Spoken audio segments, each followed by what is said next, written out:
જય માતાજી અને વેલકમ ટુ ભાવનગરથી ચોટીલા પગયાત્રા ડે 3।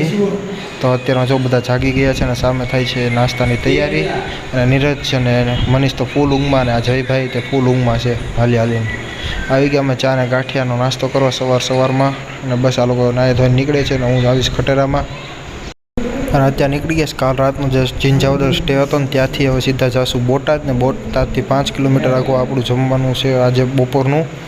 અને આ ભાઈ જો નખરા કરે ખટેરામાં બેઠા અને બપોરનું સ્ટે આપણું કંઈક હતું અહીંયા જમવાનું। બસ ઉતરી ગયા ખટેરાની અને જઈએ અંદર જમવા કરવા। નીરજ હજી પહોંચ્યા નથી અને અહીંયા તો જો ચાર્જિંગના કેટલા બધા ફોન મૂકી દીધા એ આપણા, કારણ કે જ્યાં જમવાનું એવું કંઈક હોય ને ત્યાં ત્યાં ચાર્જિંગનો પોઈન્ટ મળે, બાકી પાવર બેંકની રસ્તામાં કાંઈ ન મળે। ને હું નીરજ ત્યાં આવ્યા ને એટલે અમે બધા બે ગયા જમવા, મસ્ત જમવાનું હતું। અને ત્યાંથી નીકળી ગયા પાછા જવાનું, રસ્તા મળી ગયો આપણને આઈસ્ક્રીમ વેચવાવાળા, તો આપણે લઈ લીધો મસ્ત કેસરવાળો આઈસ્ક્રીમ। અને અહીંથી અત્યારે આજનો જે સ્ટે છે ને ત્યાં અમે ઉતરી ગયા।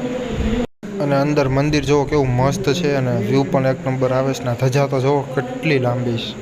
તો આપણો સંઘ છે ને એ ત્યાં સ્ટે કરશે ને હું અત્યારે નીકળી ગયો છું નાની ચોટીલા જવા નીરજની રસ્તામાં જ। મને પગમાં પડ્યા ફોપલા તો ધીમે ધીમે વાળું ને એ લોકો મને જોઈન્ટ કરી લેશે નાની ચોટીલા જવા। ને અત્યારે આ લોકો રસ્તામાં આવ્યું હતું જમવાનું બે ગયા, મસ્ત દાળ બાટી હતી ગરમા ગરમ ને અત્યારે પહોંચી ગયા નાની ચોટીલા।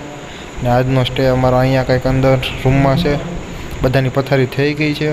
અને મળીએ કાલે એક નવા મિની બ્લોગ સાથે। જય માતાજી અને રાધે રાધે।